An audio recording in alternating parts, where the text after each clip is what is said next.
नमस्कार। आप सुन रहे हैं द बॉलीवुड रेडियो और मैं हूं आपके साथ आकाश।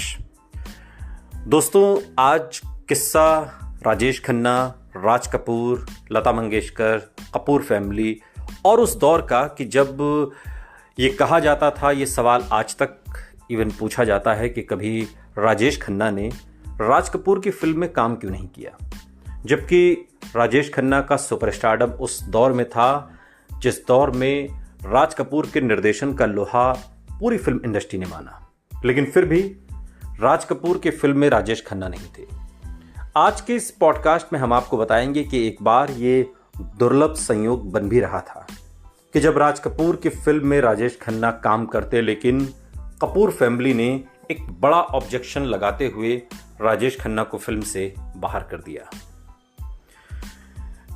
मुंबई में महालक्ष्मी के फेमस स्टूडियो में एक रात राज कपूर अपनी फिल्म का एक गाना रिकॉर्ड कर रहे थे। शंकर जयकिशन के संगीत निर्देशन में लता मंगेशकर माइक्रोफोन पर गा रही थीं। रिकॉर्डिंग सुबह 4:30 बजे खत्म हुई। राज कपूर ने बढ़िया अदरक वाली चाय बनाने का ऑर्डर दिया। लता जी स्टूडियो से बाहर निकलकर लॉन में एक पेड़ के चबूतरे पर बैठ गईं। सुबह लगभग हो चुकी थी और ठंडी बयार बह रही थी। रिकॉर्डिंग रूम का दरवाजा खोलकर राज कपूर अपने संगीतकारों के साथ बैठे थे और चाय का इंतजार कर रहे थे। तभी राज कपूर सुनते हैं कि उनके कानों में मीरा के भजन आ रहे हैं। लता जी चबूतरे पर बैठी भैरवी राग में मीरा को गा रही थीं।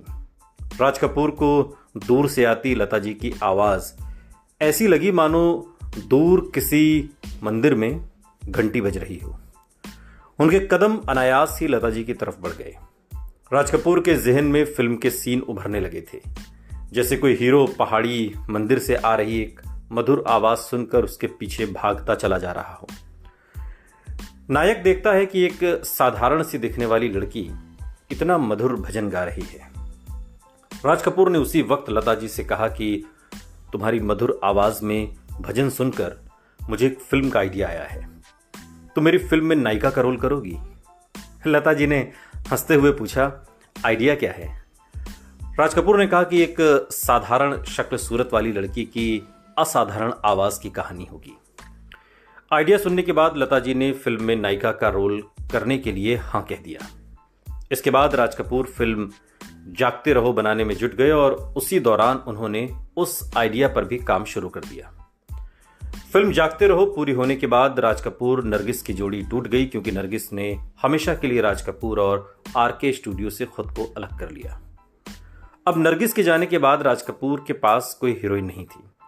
उन्होंने लता मंगेशकर को लेकर बनने वाली फिल्म की स्क्रिप्ट पर काम शुरू कर दिया, लेकिन लता जी अपनी रिकॉर्डिंग और शो में बहुत व्यस्त हो गई। उन्होंने राज कपूर की फिल्म में अभिनय करने से अब मना कर दिया। राज कपूर ने भी उस आइडिया को ठंडे बस्ते में डाल दिया। कई साल बीत गए। राज कपूर ने एक बार फिर उस आइडिया पर स्क्रिप्ट तैयार करवाई और फिल्म के हीरो के लिए राजेश खन्ना को साइन करने का फैसला कर लिया। राजेश खन्ना उन दिनों फॉर्म में थे। ये 70 के दशक की बात है, जब अमिताभ बच्चन के स्टारडम का सूरज चमक रहा था और राजेश खन्ना की फिल्में लगातार फ्लॉप हो रही थी। फ्लॉप की वजह से कोई गलत कहानियों का चुनाव नहीं था, बल्कि राजेश खन्ना की रोमांटिक छवि पर अमिताभ बच्चन का एंग्री यंग मैन का किरदार भारी पड़ रहा था। प्रेम कहानी की जगह लोगों को अमिताभ बच्चन का एक्शन पसंद आ रहा था। और दूसरी वजह यह थी कि स्टारडम ने राजेश खन्ना को इतना जिद्दी और अभिमानी बना दिया था कि वह प्रोड्यूसर्स को सालों साल इंतजार कराने लगे थे। अपने को एक्टर्स के साथ भी उनका व्यवहार कहते हैं कि सही नहीं रहता था। बड़े बड़े प्रोड्यूसर अब उनसे कन्नी काटने लगे थे। फ्लॉप हो रही फिल्मों के बीच राज कपूर का ऑफर राजेश खन्ना के लिए तपती धूप में बारिश बनकर आया। आरके बैनर की फिल्म में काम करना प्रतिष्ठा की बात होती थी। राजेश खन्ना को लगा कि यह फिल्म उनके गिरते करियर के लिए एक मजबूत सहारा बन सकती है, इसलिए उन्होंने तुरंत हां कर दी। उस फिल्म की हीरोइन के लिए हेमा मालिनी को सिलेक्ट किया गया। जब राज कपूर ने अपने परिवार को ब्रेकफास्ट टेबल पर यह खबर सुनाई कि उनकी अगली फिल्म राजेश खन्ना कर रहे हैं, तो ऋषि कपूर और रणधीर कपूर ने तुरंत ही अपना जो ऑब्जेक्शन है वो जता दिया। रणधीर को तो इस बात का गुस्सा था कि राजेश खन्ना अपने सेट पर राज कपूर का मजाक उड़ाते थे, उनको नकली चार्ली चैपलिन कहा करते थे, उनको क्यों फिल्म में लिया जा रहा है। ऋषि कपूर की नाराजगी ये थी कि फिल्म बॉबी के हिट होते ही काका उनके हीरोइन डिंपल को ले उड़े और फिल्म इंडस्ट्री से दूर कर दिया। उनकी परेशानी ये थी कि उस समय ऋषि कपूर की हमउम्र कोई हीरोइन इंडस्ट्री में नहीं थी जिनके साथ उनकी जोड़ी बन सके।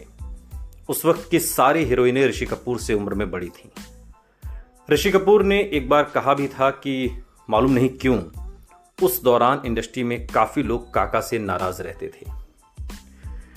शम्मी कपूर को जब ये बात पता चली तो उन्होंने भी काका का विरोध किया। वजह यह थी कि शक्ति सामंत की कश्मीर की कली और एन इवनिंग इन पेरिस जैसी फिल्में करने वाले शम्मी कपूर को राजेश खन्ना ने जबरदस्त चुनौती दी थी और शक्ति सामंत की अगली फिल्में आराधना, कटी पतंग और अमर प्रेम राजेश खन्ना ने अपनी झोली में कर ली थी। इस तरह राज कपूर साहब को छोड़कर कपूर परिवार के सारे अभिनेता राजेश खन्ना से खफा हो गए। वो राज कपूर पर दबाव डालने लगे कि राजेश खन्ना को अपनी फिल्म से बाहर का रास्ता दिखाइए। अब राज कपूर दुविधा में पड़ गए। उन्होंने अपनी मजबूरी बताई कि ये रोल शम्मी कर नहीं सकता क्योंकि उसने अपना वजन बढ़ा लिया है। ऋषि अभी इस रोल के लिए छोटा है। डब्बू यानी कि रणधीर उस रोल में फिट नहीं होता। बचे शशि कपूर तो उनके लिए राज साहब ने कहा कि शशि के पास डेट नहीं है। आजकल वो टैक्सी बन गया है, जो उसे पेमेंट कर देता है वो उसकी ही फिल्में करने लगता है। आखिर मेरे पास चॉइस क्या है। लेकिन कपूर परिवार अड़ गया। उन सब ने राज साहब से कहा कि हम कोई रास्ता निकाल लेंगे, पर आप पहले काका को फिल्म से बाहर का रास्ता दिखाइए। अब पशुपेश में फंसे राज कपूर साहब को मजबूरी में एक कठोर फैसला लेना पड़ा और राजेश खन्ना की जगह उस फिल्म में शशि कपूर को कास्ट किया गया और फिल्म का नाम सत्यम शिवम सुंदरम। सत्यम है स्वयं से संबंध, शिवम है कल्याण, मूल्य यानी समाज से संबंध, सुंदरम है प्रकृति से संबंध और इसी दर्शन पर फिल्म की कहानी बनी गई। जब हेमा मालिनी को पूरी स्क्रिप्ट सुनाई गई तो उन्होंने फिल्म में अर्धनग्न शॉट देने पर ऐतराज किया क्योंकि वो राज कपूर को सीधे बोल नहीं पाई और आरके स्टूडियो से बार बार कॉल जाने के बाद भी हेमा जब बिजी होने का बहाना करती रही तो राज कपूर समझ गए कि हेमा ये रोल नहीं करना चाहती। उसके बाद दूसरी हीरोइन की तलाश शुरू हुई। राज कपूर कुछ साल पहले देवानंद की फिल्म इश्क इश्क इश्क की पार्टी में गए थे और वहां देव साहब ने अपनी फिल्म की नई हीरोइन से परिचय कराया था। राज कपूर ने उस नई लड़की के हुस्न की काफी तारीफ की। हेमा मालिनी ने जब सत्यम शिवम सुंदरम में काम करने से मना कर दिया तब राज कपूर को उस लड़की की याद आई। वो लड़की सफेद साड़ी में ऑडिशन देने आरके स्टूडियो पहुंची। राज कपूर को उसका ऑडिशन पसंद आ गया और वो लड़की थी, आप सभी जानते हैं, जीनत अमान। और इसके बाद जीनत अमान को रूपा के रोल के लिए साइन किया गया। अपने जमाने की ये बोल्ड फिल्म सत्यम शिवम सुंदरम 22 मार्च 1978 को रिलीज हुई। जबरदस्त ढंग से कामयाब हुई और आज भी हर पर्व त्योहारों पर गांव से लेकर शहरों तक इसका एक गीत बजता है, जसोमती मैया से बोले नंदलाला। और राजेश खन्ना ताउम्र इस बात के लिए अफसोस जाहिर करते रहे कि कामयाबी में अगर उनके पैर जमीन पर रहे होते तो एक अच्छी फिल्म के हाथ से निकलती नहीं। और वो फिल्म सत्यम शिवम सुंदरम, जिसमें राज कपूर के लाख चाहने के बाद भी कपूर फैमिली ने राजेश खन्ना को फिल्म से बाहर का रास्ता दिखा दिया। सुनते रहिए द बॉलीवुड रेडियो, सुनता है सारा इंडिया।